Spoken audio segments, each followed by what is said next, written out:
Now then, let's say good morning to Brent Stevenson, who's made his way into the studios. Thank you for coming in. Because earlier on we heard Janet call us.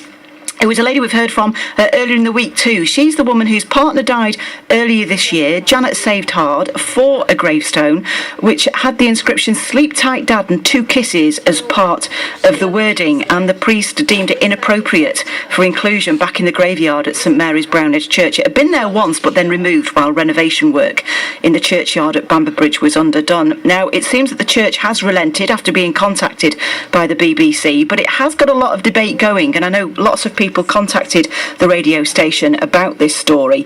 And one man who is aware of what we can only call sort of grave etiquette is Brent.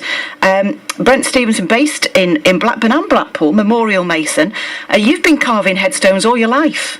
Because yes. Didn't your dad do it? Didn't your granddad do it? I'm the 5th generation, and my son's in the business. He's the 6th generation since 1883. Okay, so and I guess wordings, and what's appropriate and what's not have changed some way in that time. Very much so over the last few years. Tell me, Brent, is it something that you do really have to keep on top of, and what is allowed and what's not? Yes, it's down to quite often the interpretation of the local rules and regulations. With churchyards, it's the incumbent's interpretation, although there has been a lot of work recently to help the incumbents with that interpretation. So in this case, it would be the priest at Bamber Bridge, at St Mary's, and because it is then down to personal interpretation, it makes their job quite difficult for them. Yes, they're quite often they're in a no-win situation, I'm afraid. Yes. So do you have some sympathy with the priest? Very much so. What we try and do is, if we think there's something going to be put on the memorial or the shape or something that's not normal, just slightly beyond what we'd accept, we do have an informal word beforehand to try and sort it out so that it doesn't get to the situation that's just been in Bamber Bridge at the moment. Although sleep tight, Dad, with 2 little kisses, you wouldn't think was anything untoward, because it's something that you see on many, surely. That is quite a common thing, but the churchyards do have slightly different regulations to public cemeteries. Okay, so for instance, Pleasanton Crem or Carlton Crem over on the Fylde. That would be no problem whatsoever. Okay, and so it's like you get away with more on those rather than in the churchyards? I don't know about get away is the right word. The churchyards and even cemeteries, they just want to maintain the harmony what's there. It's not right that you're allowed to do just what you want on a memorial. Neither is it that they're not allowed in any personalisation. There should be a middle ground. Yeah, and it is a really, really tricky subject, isn't it, to negotiate, because the people then that you're dealing with are often very recently bereaved and in a very tender state anyway. Yes, we personally try and head that off before it gets to the controversial stage and suggest alternatives. Would you have had, though, alarm bells ringing over that particular one with "Sleep tight, Dad," and 2 kisses?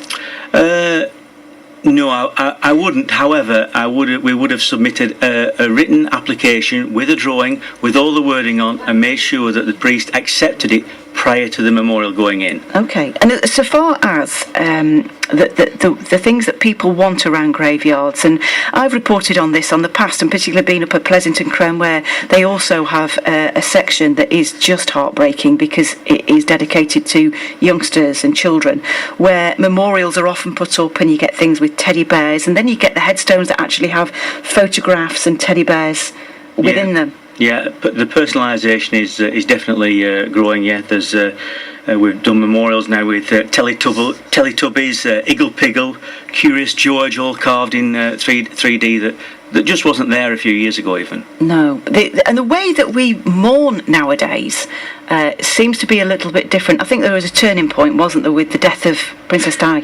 That's usually been talked about as the main turning point. We were quite a reserved nation up to that stage, and then obviously everybody saw all the flowers being placed outside Buckingham Palace. You now see flowers placed on the motorway where there's been an accident. We have roadside shrines in effect, don't we? Yeah, it's personalisation of things, and the grief is a lot more out there, whereas we were a lot more reserved a few years ago. Yeah, times have changed. Well, listen, Brent Stevenson, thank you so much for coming in and sharing some of your experience with us. Brings the time to 28 minutes past 8.